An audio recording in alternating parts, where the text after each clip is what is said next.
on episode 54 of the Clip Service podcast. It's going to be a pretty jam-packed episode, guys. We weren't able to set aside time, unfortunately, to get to you guys sooner. So we're going to be very quickly recapping about 7 games, starting with the Knicks and concluding with the last Mavericks game that we played yesterday.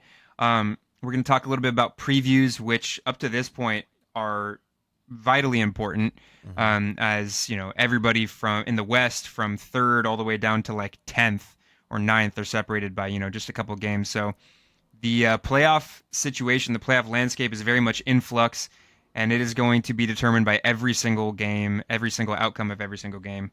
So we're going to break down the next series of games and how that pertains to what we think the Clippers will finish at in terms of the standings in the West. And then we might give you guys a little bit of what we think for the playoff future of the Los Angeles Clippers. So a lot to talk about, guys. Bear with us. There is going to be a lot of discussion coming up. So without further ado, let's make it happen.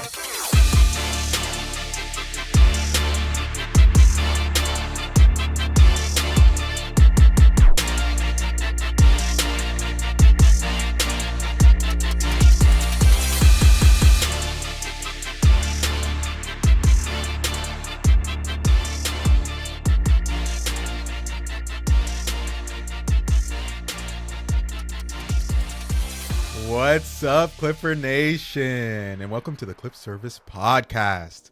Make sure to find us on Spotify, Apple Podcasts, Deezer, Amazon Music, and YouTube. And you can also find us on Twitter and Instagram at Clip Service Pod.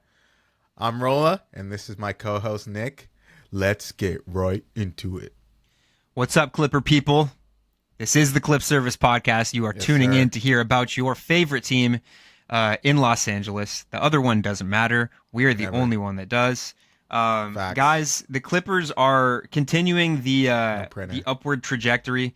I believe as it stands right now, the Clippers are 3rd in net rating since like in the last month or so. 3rd in net rating, I think like 2nd in defense and 5th on offense or something like that. They're in the top 10 in a lot of different areas of the game. So really good stuff from the Clippers.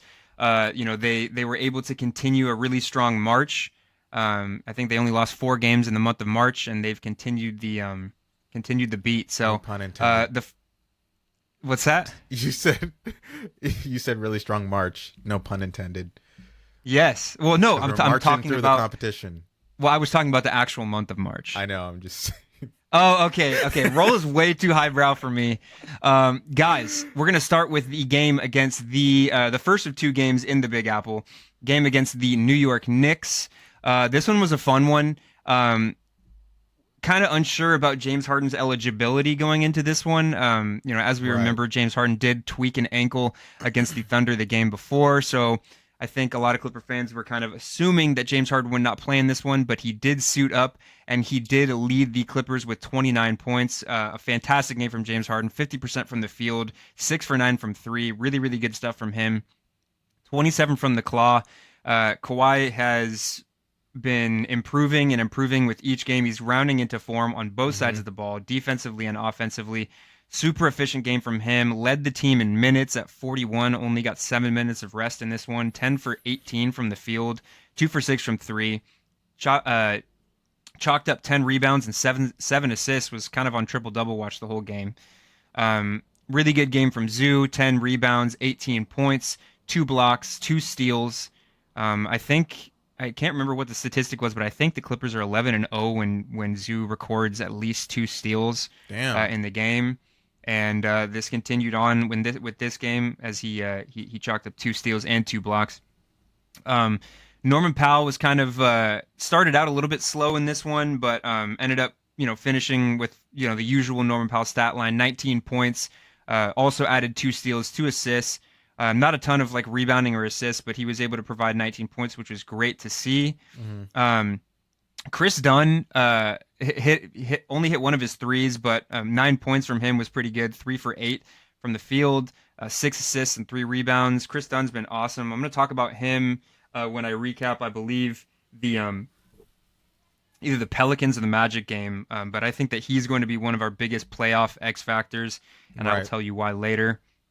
The bench, not a whole lot from the bench. 12 points from Derek Jones. He's been amazing all season. Bro, I disagree. You know, Sorry, you don't think no, you said not a whole lot, not a whole lot from the bench, and I disagree with that. Okay. Okay. Statement. Well, what do you got to say? I just think overall, I'm just looking at the numbers, bro, and they're looking like the reason we won.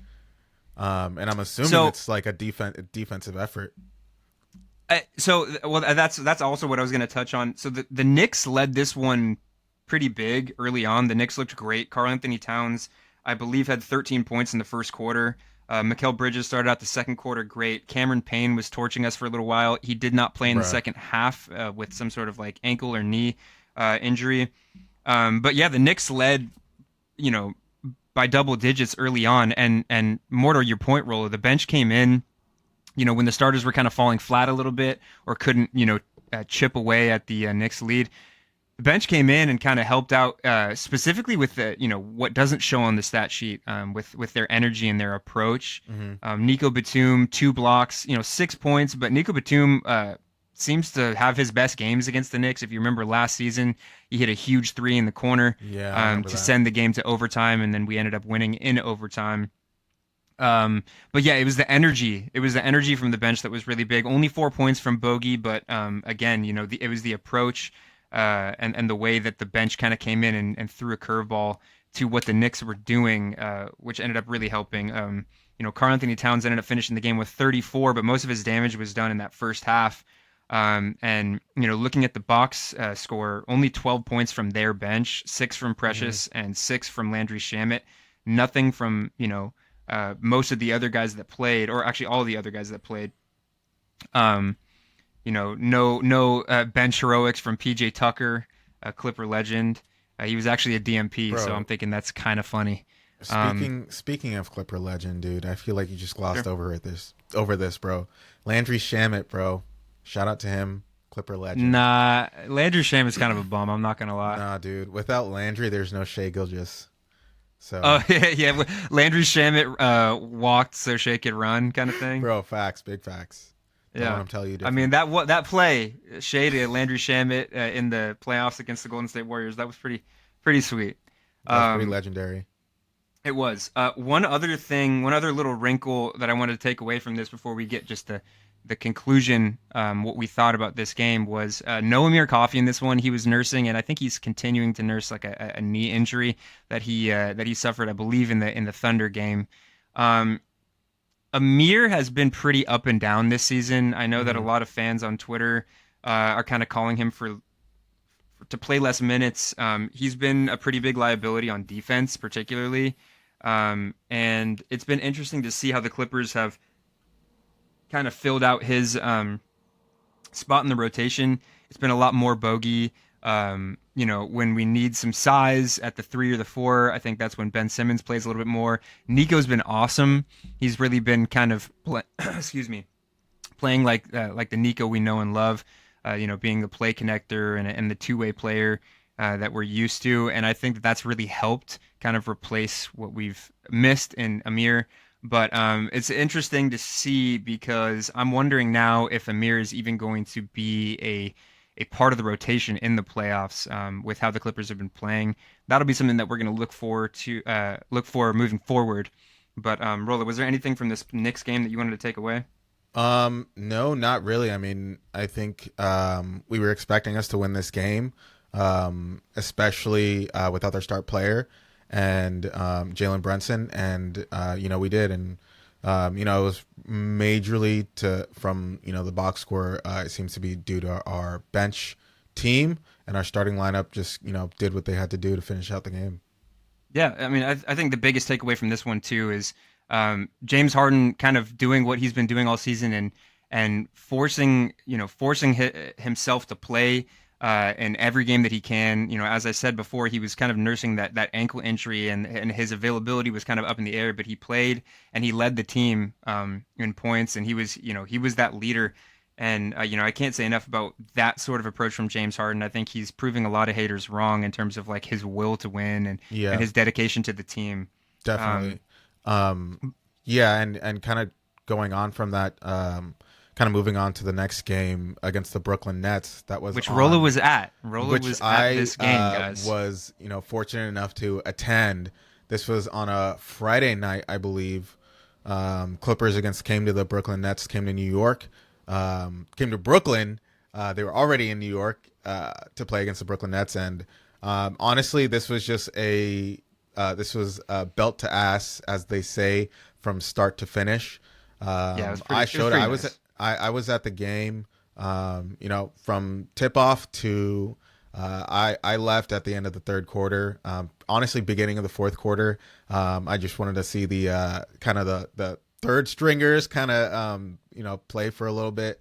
Rola got to see Drew Timmy in the flesh. Yeah, I got to see Drew Timmy, which that's was what it's fantastic. all about. Yeah. But Kawhi had a fantastic game. The dude couldn't miss. It was kind of shocking, honestly. The dude was hitting contested threes, pull up mid range, finishing in the paint, and he ended the game with 31 points. I don't think he played a single minute of the fourth quarter.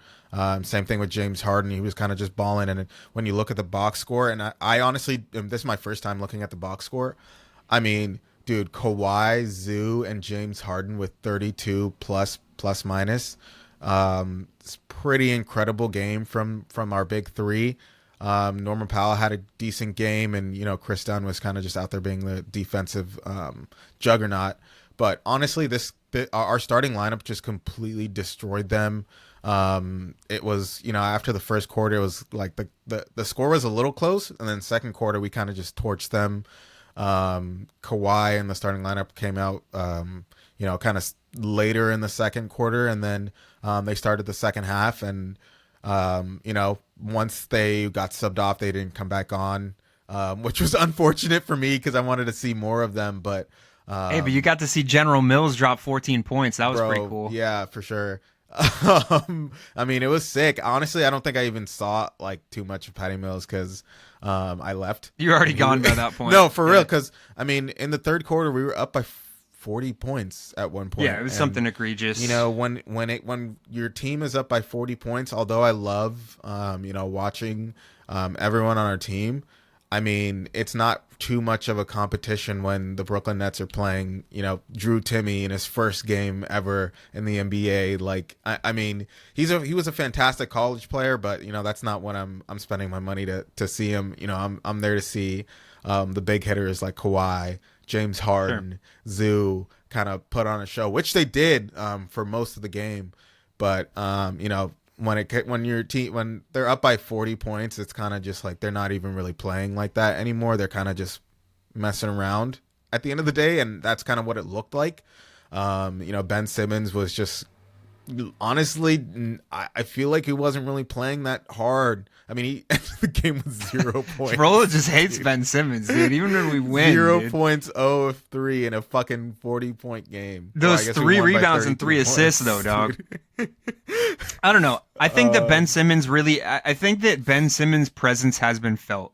Like, he's definitely added something that the Clippers didn't really have. I mean, Drew Eubanks has been great energy-wise off the bench. He's been a great professional, and I enjoy having him on the team. But he's been bad in the minutes that I've seen from him. And to be able to have not only a competent backup big, but a backup big that can grab the rebound and then push the pace and transition from being the center on defense to the point guard on offense is something that the Clippers haven't had in a minute. And I think that it's been useful. I don't think that his box score is ever going to show what his impact has been for this team so far. Yeah, I mean, I've never watched Ben Simmons live before. This was my first time. What a treat! But yeah, I mean, I see what you mean. I don't know if I'll ever ride for Ben Simmons the way you do. Yeah, it seems like that's fair. I mean, not everybody has the foresight and the IQ. Wow, that I have. Yeah, no, I feel you. But I mean, we'll see when it comes to playoffs how valuable he truly is. Right, and that's what I keep harping back on, is that in the playoffs, that's when teams actually play the way they need to, and I think he is generally a liability when it comes to that type of basketball. Yeah, I mean that's a fair concern, and Zoo has been so good that it's not going to be as imperative to lean on a backup center. Facts. Zoo was very, it was very clear that the Nets had no answer for Zoo in this one. Obviously, Kawhi had the 31 points, but I think the clearest thing that I saw from watching the game was that there was no answer for Zoo at all for the Nets. I mean, the Nets, Nick Claxton isn't huge. The Nets don't have a very dominant front court. But I mean, Zoo has been a top three center in the league this season, and against teams like that, it's even more impressive. Unfortunately, on that same topic, when the Clippers ended up playing the Cavaliers in the following game, did you have anything else you wanted to talk about for the Nope. Nets or okay? No, I'm good. Yeah, in the following game, the last time that we played against the Cavaliers, Zoo was probably the best player. Kind of took Jarrett Allen completely out of the game at times. Unfortunately, in this following game against the same team, Jarrett Allen was ready. He kind of had his revenge game Hmm. against Zoo. Zoo didn't struggle per se, but he didn't have the impact that he did the last time that we played this team. Obviously, they're one of the best teams, if not the best team in the league right now. But Jarrett Allen was the biggest X factor in this one. 12 rebounds, 25 points.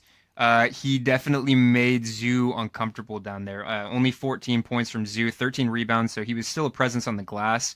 But Zoo definitely had trouble in this one, and unfortunately, the Clippers took a loss, 122-27. The game was kind of there for the taking at times, but yeah, and also I touched on this a couple minutes ago, but Amir hadn't gotten hurt up to this point. I believe he was just a DNP in that game against the Knicks. This was the game I believe that Amir got hurt in. Hmm. So wasn't playing a ton of minutes anyway. But yeah, unless I got it mixed up. Either way, that's just a little wrinkle in what's going on. But um, yeah, Norm was good in this one. It was good to see Norm kind of fill it up Explode. offensively. I do think that there are times though, since Norm's been back, where he kind of forces things. Definitely. He he had a bad turnover in the last couple minutes of the game that kind of sealed it. Hmm. But if you look at the box score, 34 points from Norm. We've seen that all season from him when he was kind of playing at his prime this season. But 13 for 24, 5 for 11 from three. A quiet game from everybody else. James Harden with 24, but with the five turnovers, it definitely didn't help. Hmm. Um, but unfortunate loss. With how tight things are. But I can't say that I didn't see this one coming. What I didn't expect was to see Jarrett Allen approach the game the way that he did. I mean, like I Right. said, he led the team in points. He was the biggest factor in this one for them because he took Zoo out of the game at times. So, did you have anything that you wanted to touch on in this one, Rola? No, I think for me, the Cleveland Cavaliers are the best team in the East. And honestly, this was a pretty close game. Like you said, I think this was a Jared Allen revenge game. I was kind of keeping a close eye on Jared Allen just because he was on my fantasy team. Oh yeah, yeah, yeah. But overall, I feel like the Cavs kind of led the entire game, and this was just one that came down to who wanted it more, and it felt like the Cavs did. Yeah, I mean, there was a point where the Clippers were down by like 17 in the third quarter. It was a game of a couple different Cavs runs where they would just bury the Clippers from downtown, as they do to most teams in the league. They shoot a ton of threes and they make a ton of threes. Um, but the Clippers did a good job of kind of getting back into the game. As I said, the game was only a 5 point loss for the Clippers. But yeah, they were never able to complete the comeback. Unfortunately, there were a Hmm. couple key turnovers late in the game. And that's just what happens when you play a team that's as good as the Cavs. There's really no room for error. But I do think that I'm not at this point in the season. I'm not one to believe like, oh, that's a moral victory. It still sucks that we lost. When the game was right there. But I think if there's one thing positive to take away for the Clippers in this one, it's that playoff games are going to be like this, where you're going to be playing a really, really good team and your margin for error is so slim that you Yeah. really have to win on the margins. You know, every turnover is huge. Every missed open shot is huge. And so I think having this game to look at the film on this and see, okay, if we had made that play or if we had gotten to that 50-50 ball or if we had hit that shot, if we had gotten that stop, then this game would be a lot different. So I think that if there's anything to take away positive from this one, it's that. It's that there is some film to watch against in this one and kind of adjust based on what the playoff landscape is. But yeah, unfortunate loss. But the Clippers were able to bounce back in the following game. I was a little bit worried about this game just because the Magic, they have the talent and Franz Wagner and Paolo Banchero. Both of those guys are up next if not already here. And No, the they're not Magic have up been next, pretty. dude. What's that? I said I disagree with that. I don't think they're up That next. they're up. Oh, you don't think they're up next? No, I don't. Okay, you're not a Paolo stan. No, I am. I think he's a great player. I just don't think he's up next. I feel you. I think Paolo's really good. And he was kind of the one that was leading the charge for the Magic early on. This was definitely a rock fight. I mean, if you look at the final score, Clippers win 96-87. Neither team got to 100. It was a battle of the defense in this one. I think the Magic at this point were like the the second or third defense in the league. I think the Clippers were fourth or fifth at this point. And it was really, really apparent. It was a silly ass game. There was a lot of turnovers. There were a couple possessions where it was like the Magic would turn it over, then the Clippers would turn it over, the Magic would turn it over, and the Clippers would miss. Like there was times where for 3 or 4 minutes neither team was scoring. It was a rock fight. Early on, as I said, Paolo was kind of leading the charge for them. Paolo was getting to the line a ton. The Clippers couldn't defend without fouling. He was 9 for 9 from the free throw line. He was doing a good job at kind of forcing his way, to draw the fouls and stuff like that. But later on in the game, when the fouls weren't going, when he wasn't getting the whistle, he was turning it over. He ended up finishing the game with 7 turnovers. There were possessions where James Harden was guarding him, and Chris Dunn, like Ty would put a smaller guy on him, and it ended up working. Chris Dunn and James Harden, namely, out of everybody on the team, have those quick hands, so they're able to kind of dig the ball out. Paolo tries to post up, turns weak side or something like that, and James Harden or Chris Dunn slaps the ball away, and that led to a lot of those turnovers. But just looking at the box score, this was a good game from Kawhi and from Norm. 21 points apiece for either of them. Zu with 20 rebounds and 18 points. Really, really good game from him. They were kind of trying to take him out of the game early on. Wendell Carter was doing a good job, but Zu, as he has done all season, had found his way to be successful and ended up being kind of a monster on the glass in this one. 20 rebounds he's to go with 18 points. I feel like Zu is just like, and I keep harping back on this, dude, but it's worth it in a game like this to have that big of an impact. This, like you said, there were a lot of turnovers. It wasn't a high scoring type of game, kind of like a dogfight. And for him to put up, like, still have his numbers going, because like no one else is putting up their normal type numbers. I mean, Kawhi had 21 points, but like that's not his norm. Usually he's like upper 20s, 25 plus. Yeah. And for Zu to almost be unfazed by anything else is honestly just commendable, and kind of speaks to the type of season he's had. I mean, it's recently they've been really pushing the Zu needs to be defensive player of the year narrative, and honestly, like, his case is pretty undeniable in my opinion. Obviously, absolutely. There are a lot of politics that come with these types of awards, and for Draymond Green to be and obviously Draymond Green has had a great season, but for him to be number one in voting for defensive player of the year, and Zu to not even be in the conversation is honestly crazy. It's nuts, and that's just like based off of people not paying as much attention to the Clippers because they feel like we have completely no shot in winning the championship this year. And so they don't give us the story. They don't give us the media time. And, a lot of these players, a lot of fans of basketball know. I don't know if you saw, but Marcus Morris was on First Take on this past Thursday, I believe.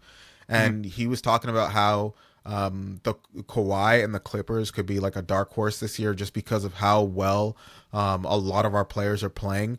Everyone is playing their role to basically to perfection.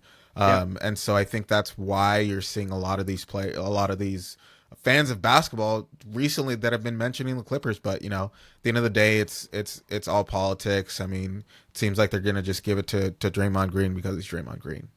Yeah, no, I agree. And, the Warriors have locked down on defense as of late. But, if we look at the season as a whole, which I'm going to actually touch on, for the next game against the Pelicans, Zoo has had the numbers to back up his case. And he really deserves a shot to win that award.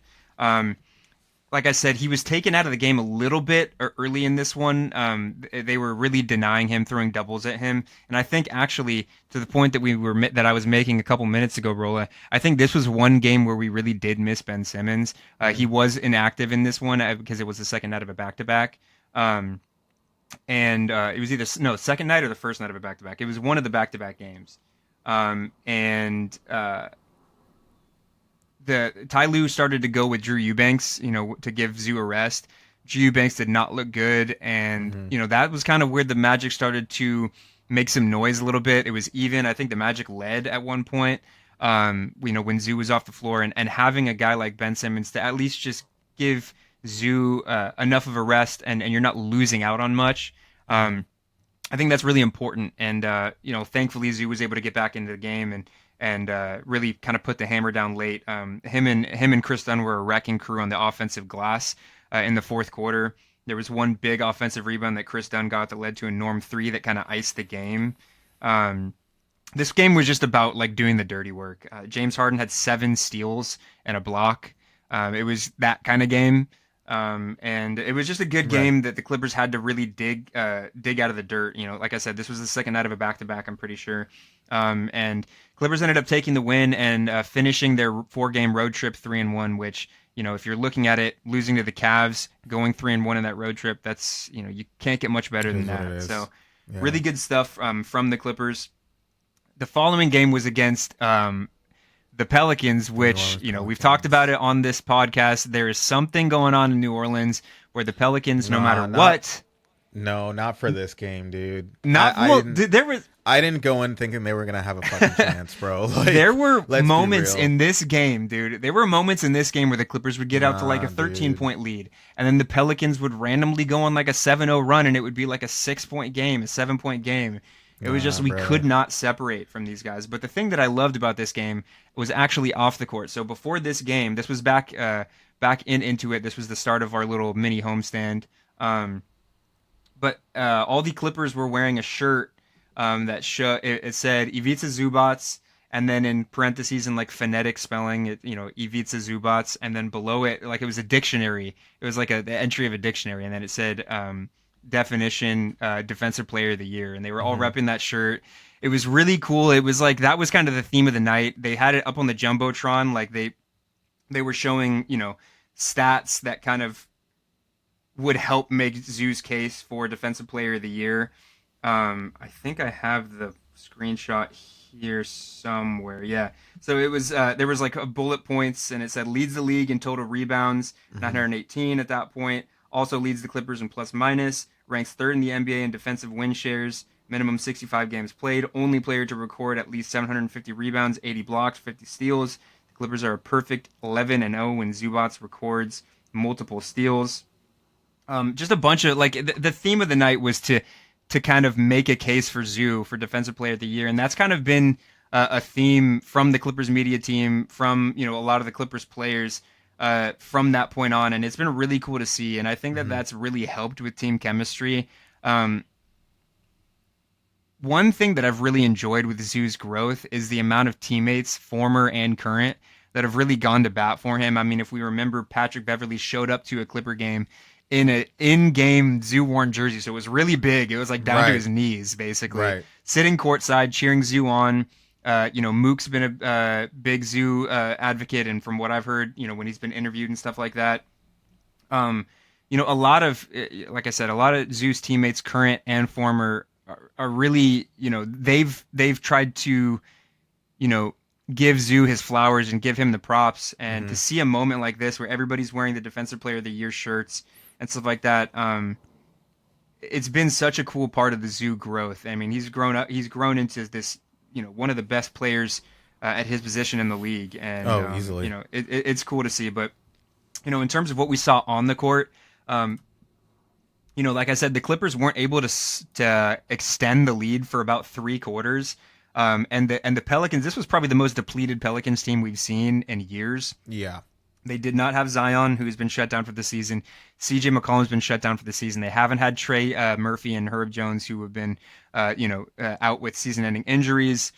Their starting lineup was Kelly Olynyk, Bruce Brown, Yves Missy, Jose Alvarado, and Antonio Reeves.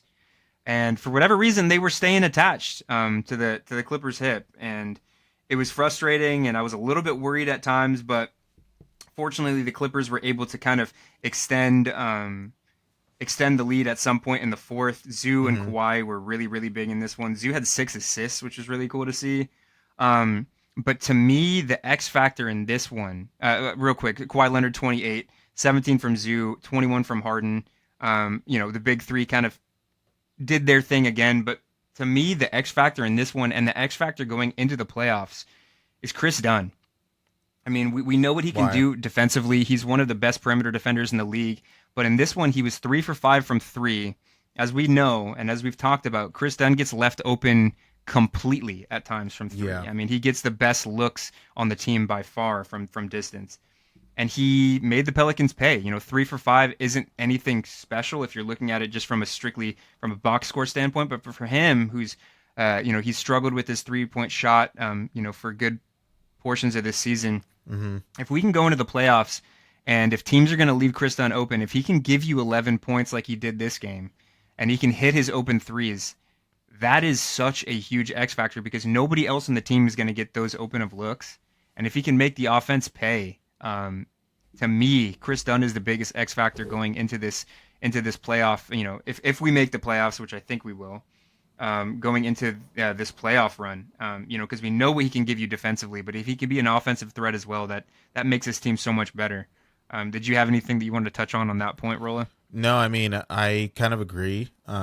He has been left open, like wide open, on a lot of his 3-pointers because, a lot of these teams just don't respect his 3-point shot. And if he can make them, those corner threes, I mean, that's really all we need from him. It's, basketball is comes down to playing your role at, to perfection and playing it at the highest level. And, his role is defense and to hit those corner threes, which, if he can do that, would help us significantly in the playoffs. And, at the end of the day, teams come in with a game plan and they make adjustments. And unfortunately, I don't think that if he does start to hit his shots, they will continue to let him take those shots.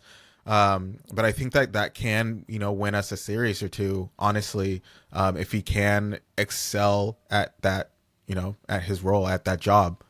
Totally. I mean, if he does hit a couple threes, defenses have to start closing out, and that's one less defender that can double James or double Zu or double Kawhi. Right. And if I want to go back to a past playoff series, that was a huge reason why Terrence Mann was so successful in that Game 6 against Utah Jazz. Because he was getting left open and he was hitting his shots and he was making the Jazz pay every single time. Yeah. It's not like he was taking these super contested shots. I mean, a couple of them were tough shots, but for the most part, it was Terrence Mann taking the open shot and stroking it every single time. And it was a huge reason.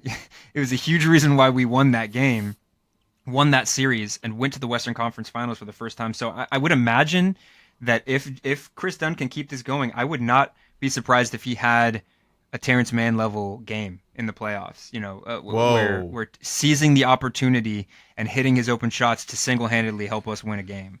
That's crazy, dude. I think that to me is why he's such a big X factor. But a great game, a great way to finally beat the fucking Pelicans because I'm so sick of losing to the Pelicans. No matter what version of the Pelicans we see, we always lose to them. So this was awesome to make the record 3-20 over the course of the last 10 years. Yeah.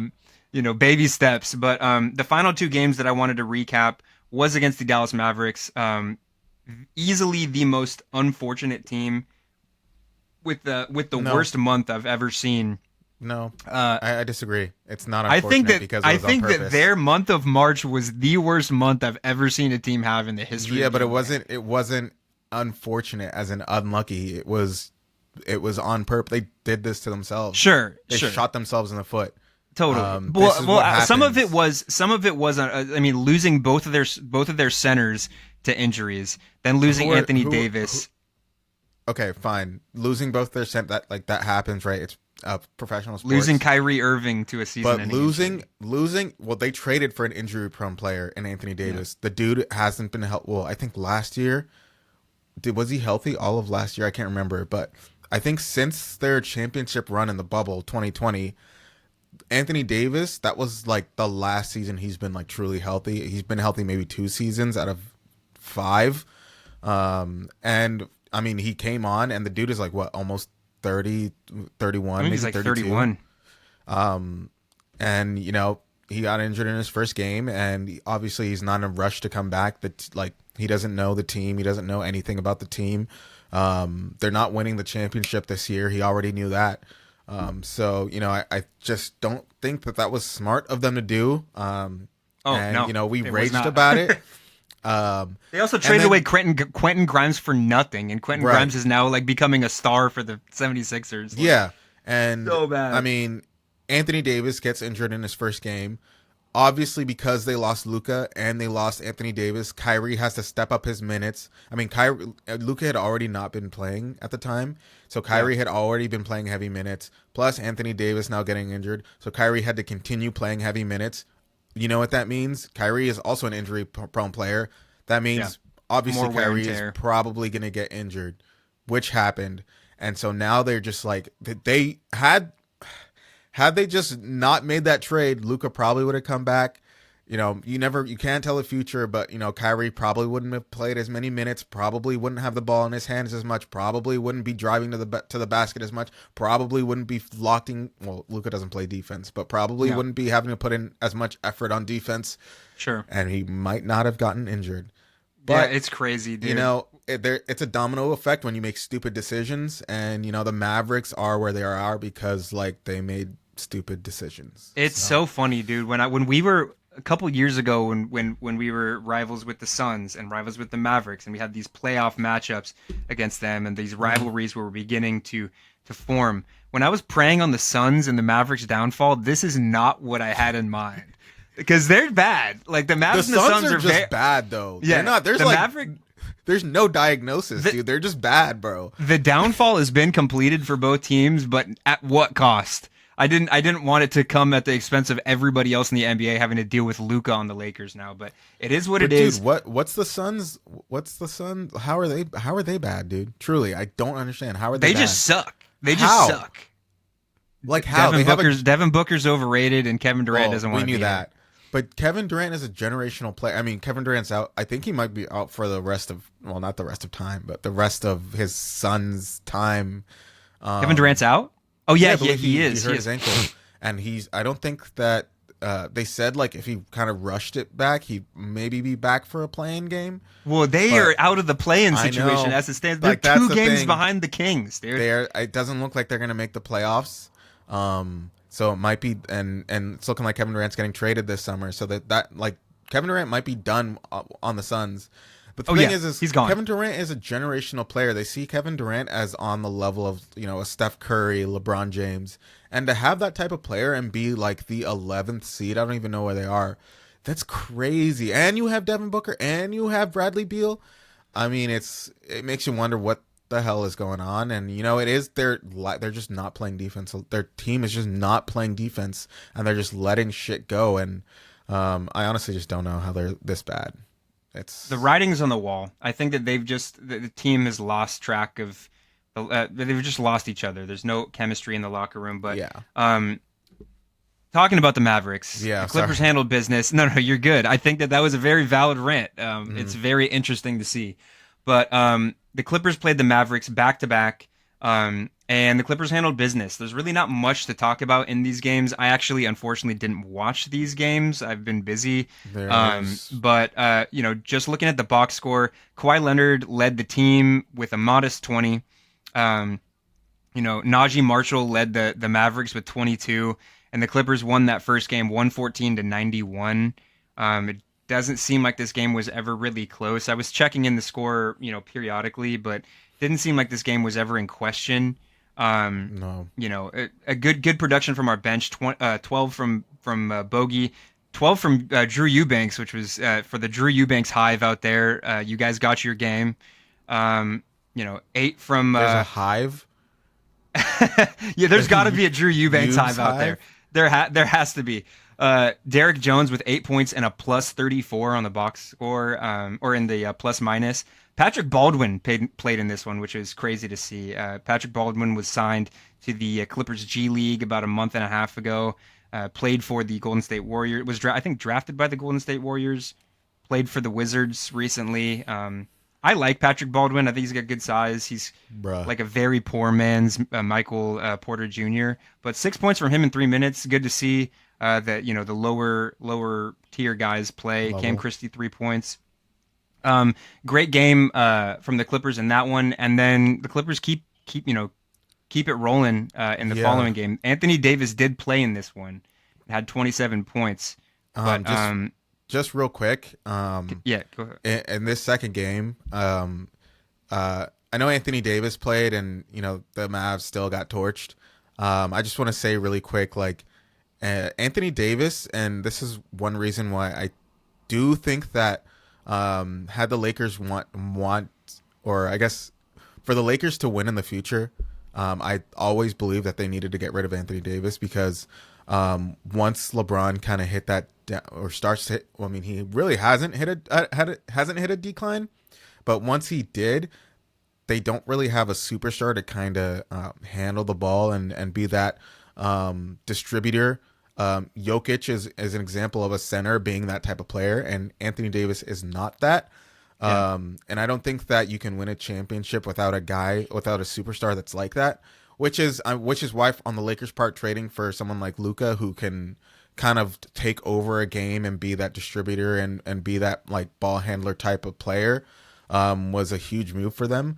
But on the same side, or I guess on the other side, for the Mavs, it was such a bad trade because they gave up someone like that for someone who is not like that. And you see it in this game where Anthony Davis does have 27 points, but no one else on his team really does anything. Spencer Dinwiddie played a horrible game, 1 of 11. This is the same dude that called the Suns ass the other day. But congrats on his 5 of 6 from the free throw line. I do love Spencer Dinwiddie. I mean, he's Taft High School legend. He's a decent player. I'm not gonna Local lie. dude. But overall, this Mavs team isn't a great team. Anthony Davis had 27 points. PJ Washington had 12 points, a plus minus of 29. Derek Lively with 2 points. Spencer Dinwiddie 8 points, 1 of 11, like I said earlier. Klay Thompson with 14 points. But overall, I think the Clippers had a significantly better game and kind of shut this game down in the third quarter. And this was actually Kawhi's first back-to-back game. Yeah. Where the medical staff kind of cleared him to play in a back-to-back, and he kind of went off with Dude, the big three looked output. insane in this game. Yeah. The big three looked insane. And looking at Zu, what else is new? This dude has been balling all year, all season. 25 points, 10 boards, and then James Harden doing what he does with 29 points, 14 assists, and 7 boards. And that was kind of all we really needed in this game. Like I said, they were it seemed like they were running the game through Anthony Davis, and when you do that, it's there's nothing really left to do when you're playing alongside him. And I think the Clippers kind of just took advantage of that and shut this game down early. Yeah, totally. Clippers took care of business the way they should have. I really wasn't worried about either of these games. Had it been a month and a half ago, maybe. But, given the personnel that was available for the Mavs, this was a game that, that should have gone the way that it ended up going. And the Right. Clippers completely took advantage of it, and the Clippers are keeping it rolling, guys. The only problem is, and we're gonna take a quick break, and we're gonna get into quick preview and then kind of like a playoff synopsis. But the Clippers have been playing about as good as any team in the league. The problem is everybody else is still winning games too. So the Clippers Hmm. haven't been able to get out of the play-in situation for more than like a day before going back to seventh. But guys, we're gonna take a break. We're gonna talk about the final stretch of games, about 4 games left in the season, I believe, to kind of decide the fate of the Clippers' playoff future. So we will be right back after this quick break. What's up, guys? We are back, and we'll get right into previews for next week. The shit, sorry. Um, these are the Always got to last. check on the cookies. No, those are my That's my fantasy alarm. That's no longer. Yeah, shout out to Nick, the commissioner. I got third place, so that's just Hey, that's a still quick better than tidbit. me. Just a quick tidbit, but kind of getting back into this real quick. We're going into previews. We got 4 more games of the season, all happening next week.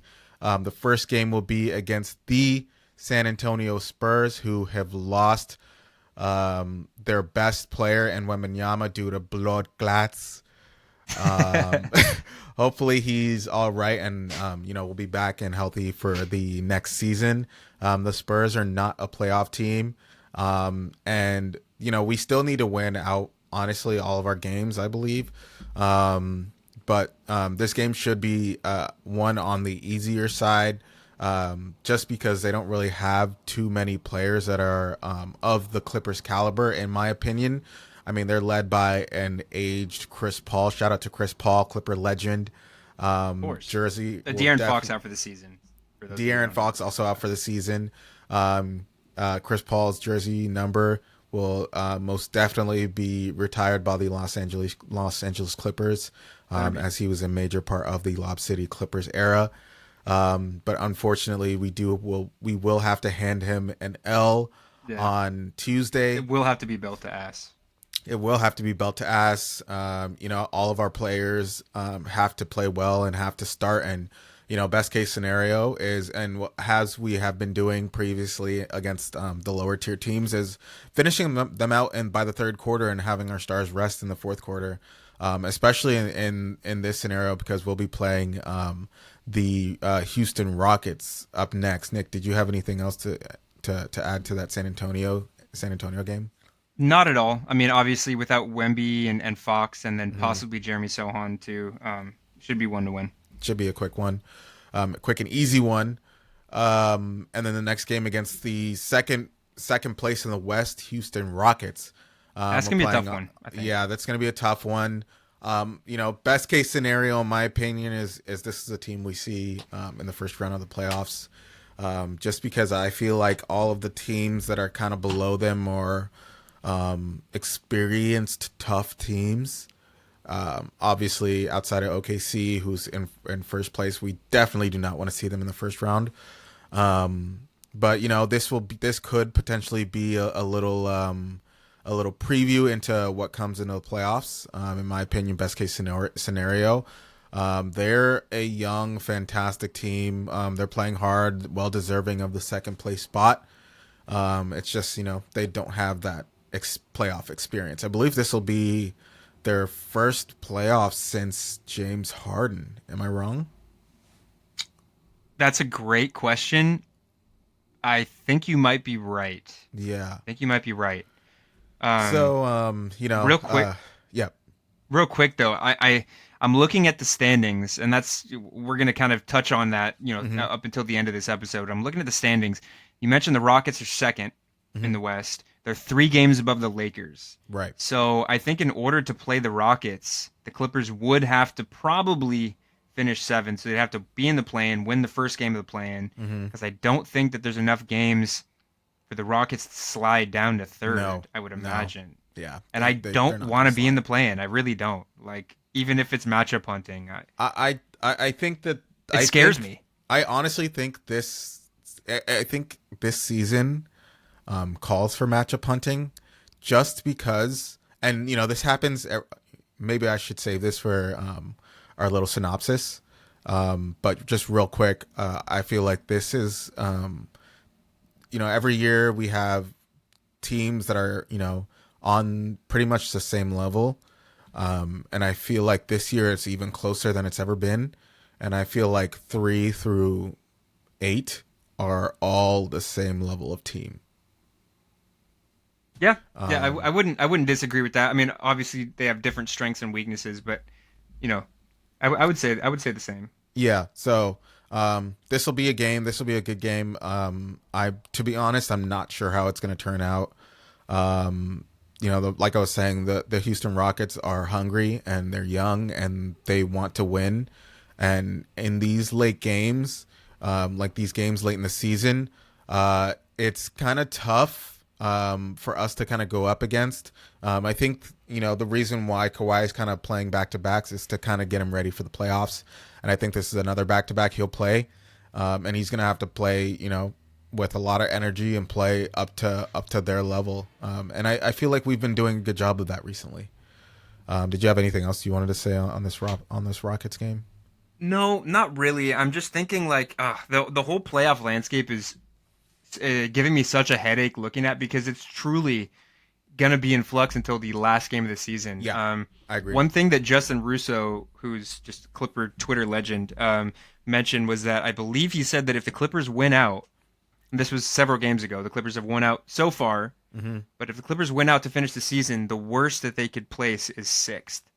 But And with that that would be the being said, worst case scenario. but No, it wouldn't. But my issue with the play-in is that's one more game where someone can get hurt. Ty Lue is a master of adjustments, but that takes place over the span of a playoff series.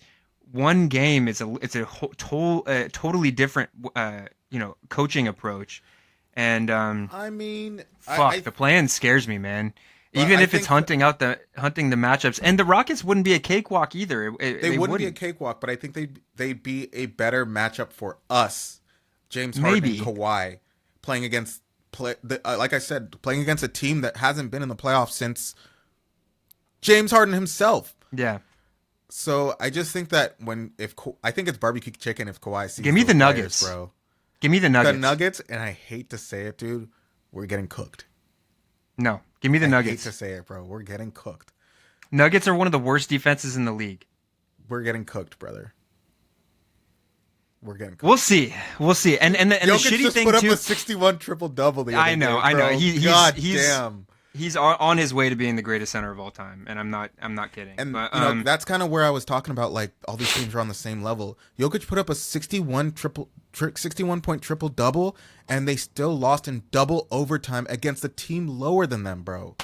There you go, dude. That's what that right there gives me hope about a Nuggets series. No, but I think the Nuggets are. But I think I think that game was a situation I think both teams are. Russ lost them that game. Russ obviously lost them that game, but I also think that I would love to see a Timberwolves Nuggets matchup because of last year's matchup. I thought that series was one of the best series I've seen in a long time. Yeah, and I think the Timberwolves ceiling is higher than what their seed shows. Sure, especially if Anthony Edwards is playing the way that dude. Anthony Edwards, he's an incredible player. He's been pissing me off so much. Not anything that he's doing, but he just keeps winning games in the last minute. And the Clipper fans, I'm sure that you feel the same way. But we're watching the other teams play. We're just hoping for one game to go our way. The Warriors keep winning. The Timberwolves keep winning. The Grizzlies have slid all the way down, but they still haven't slid far enough to where it matters.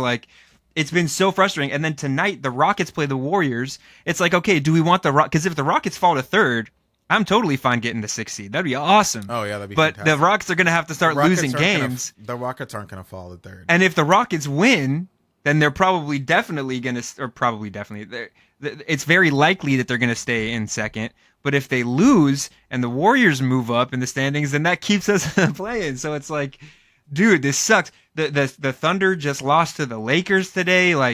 Everything, dude. It's a conspiracy theory.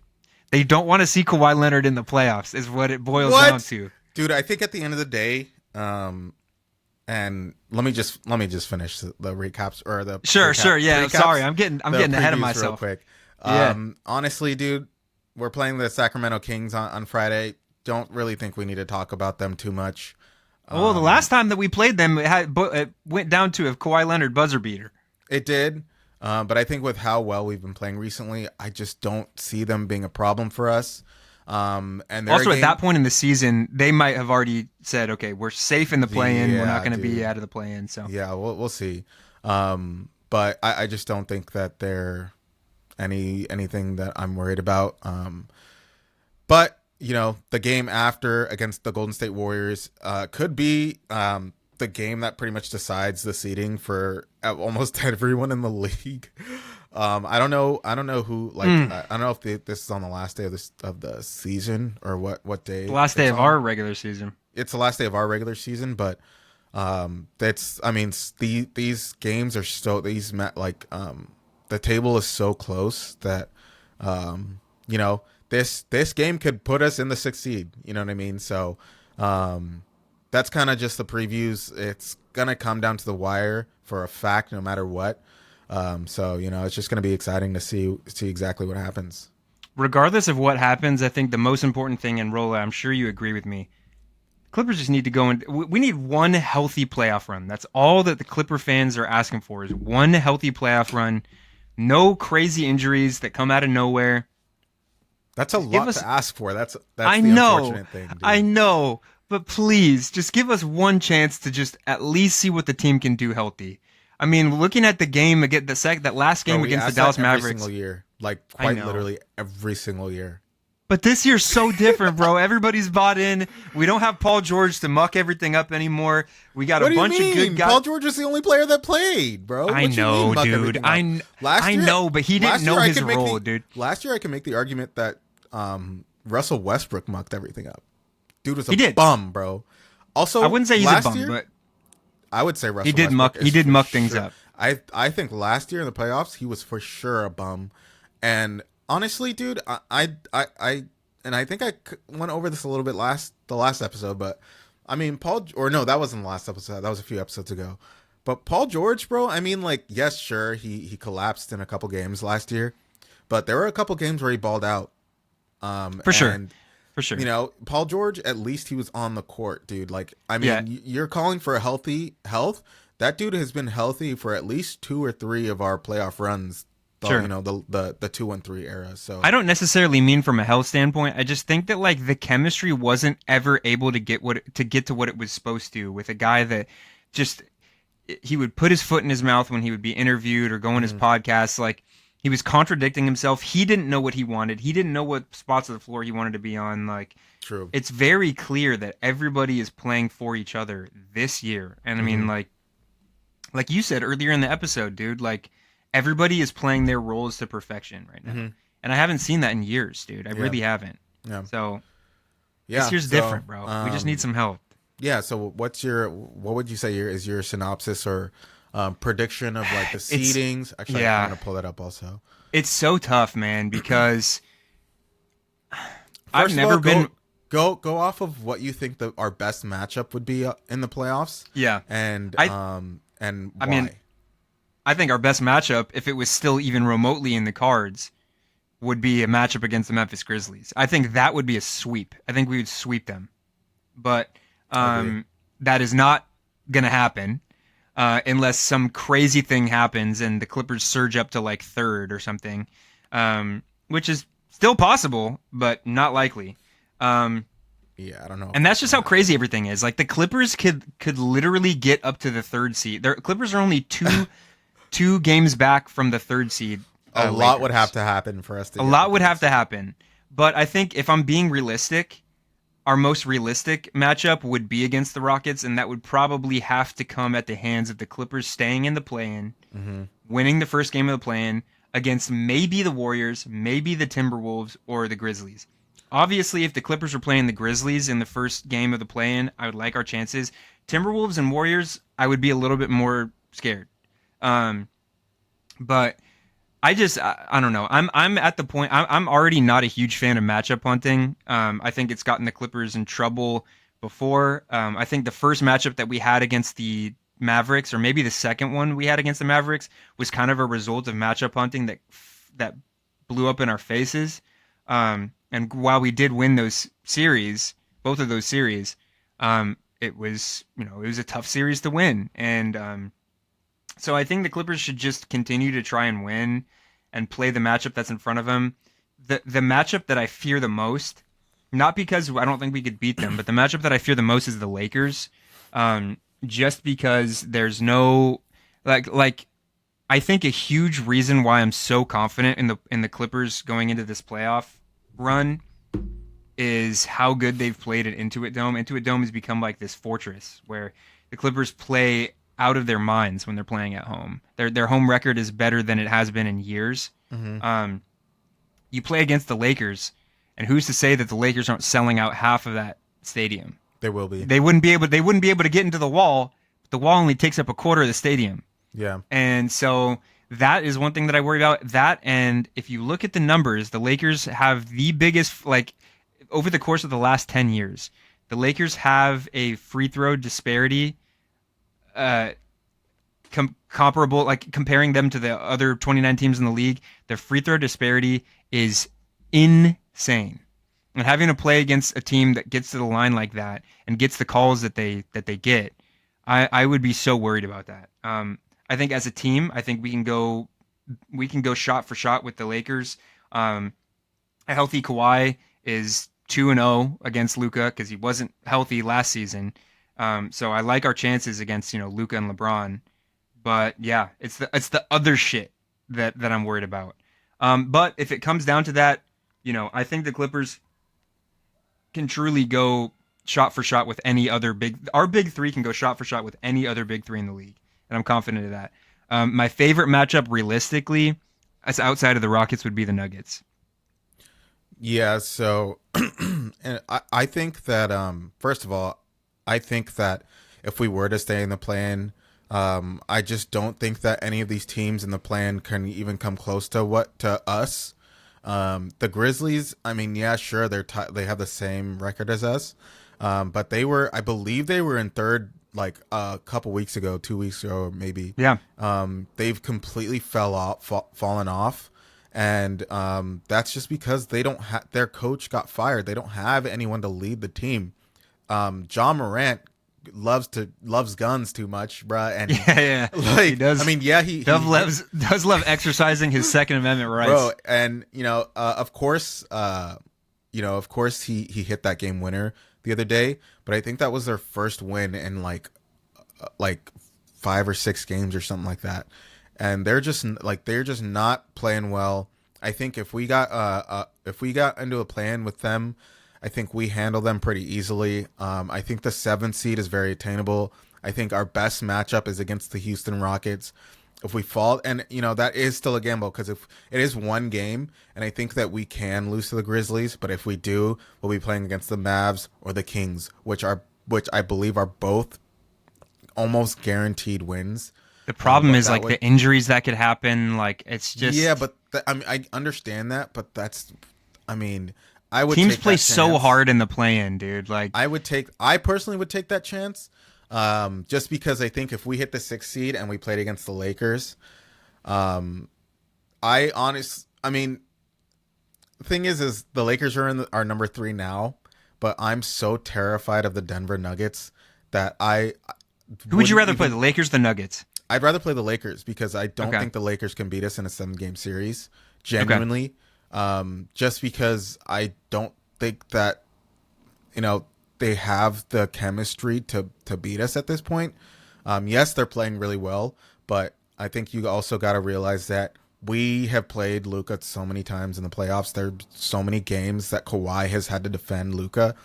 And I think that a lot of our team coaching staff, Ty, kind of know the way that Luka plays and know how to beat him.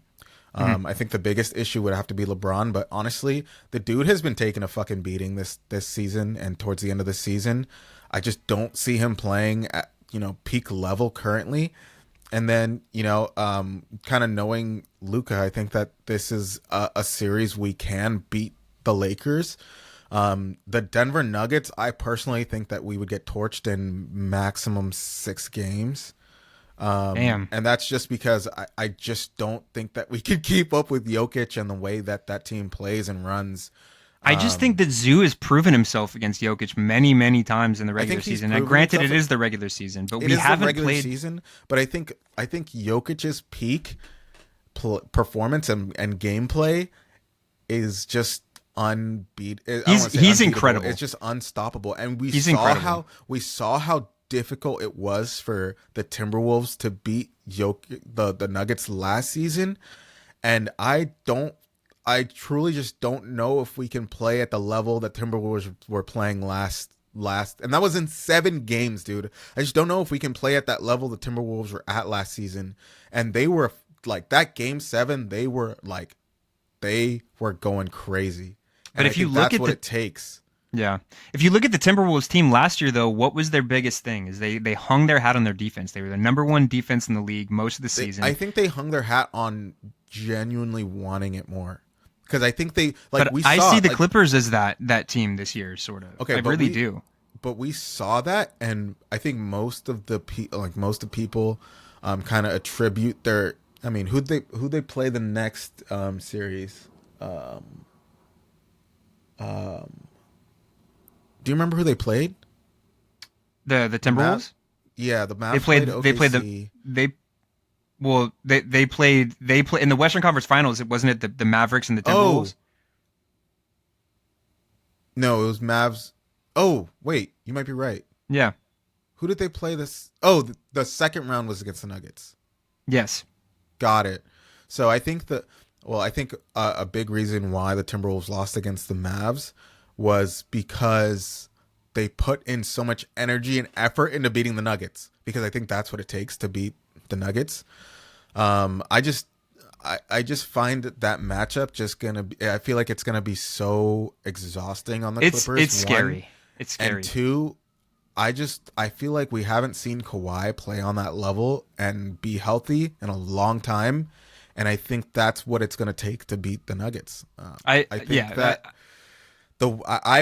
would like also a matchup against the Warriors. I would say the Warriors and the Lakers and the Rockets are probably going to be our favorites, and personally are going to be our favorites when it comes to matchups.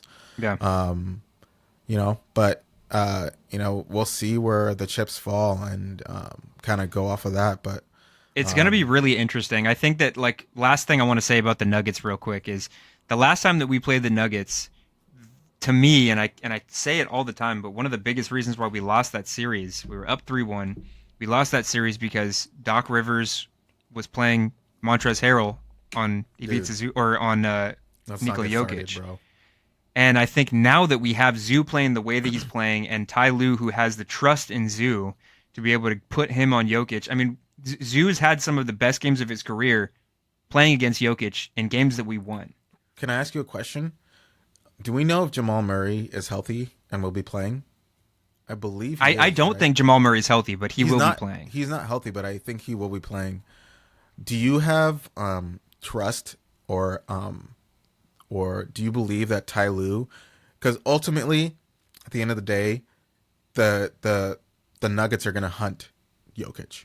They're going to pull him out to the perimeter, and the Clippers are going to hunt Jokic. You mean? No. Oh, sorry. I think I'm mixing up. The Nuggets are going to hunt Zu. I think the Nuggets are going to hunt Zu the way it's been in multiple playoffs in the past, multiple playoff series in the past. This is what Luka does, and I feel like what a lot of guards do when they see Zu on the floor during the playoffs. Do you think that Ty Lue has the foresight or the strength to take Zu off the floor if they're just running through guards and pulling Zu out to the perimeter? I think so, and I think you're going to think I'm crazy, but I think that is where Ben Simmons comes into play.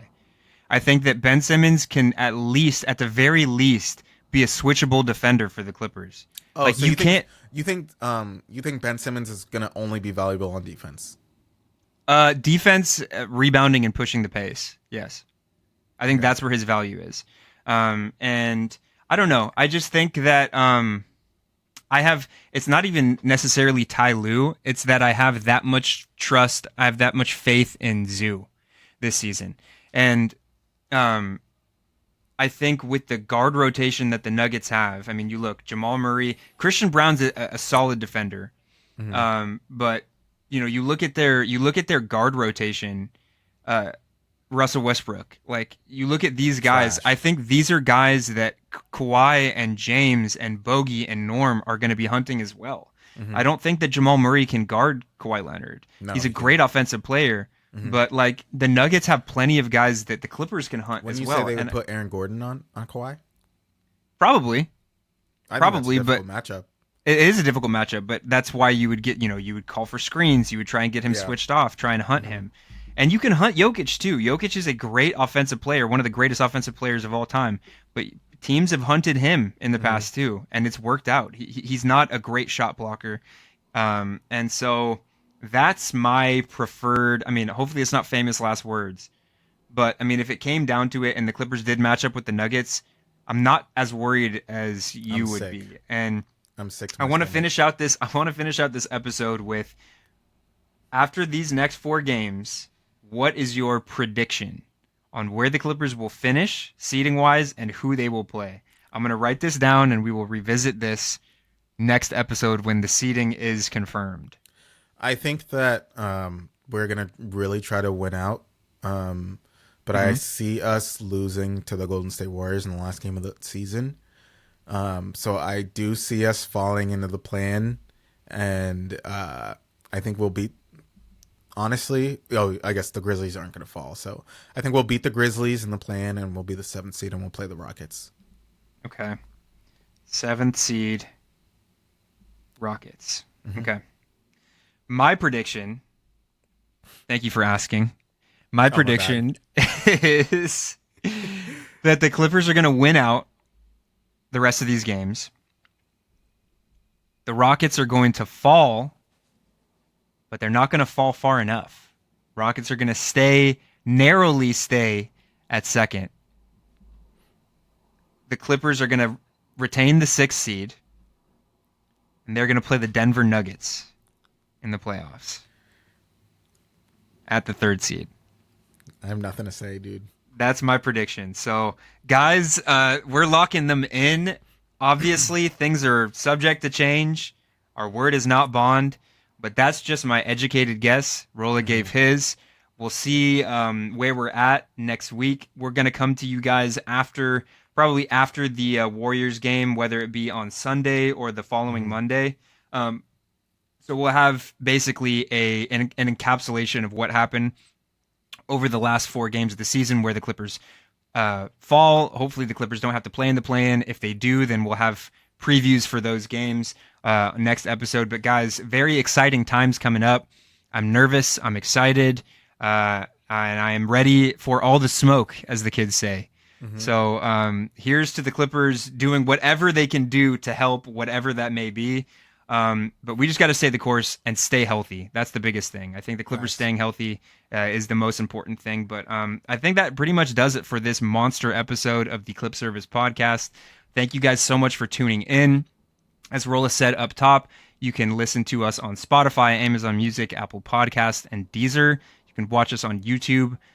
Give us a follow on Twitter and on Instagram at Clip Service Pod. Let us know what you guys think of the Clippers' next 4 games, where you think they'll finish up, what you think your favorite matchup for the Clippers would be. We want to know it all. But here's to some good play, guys. And, the Clippers didn't have a great playoff showing last season. So at the very least, let's hope that we poise ourselves for something better in the coming week. Thank you guys so much for tuning in. And as Adam Silver famously said, let's go Clips. Let's go Clips.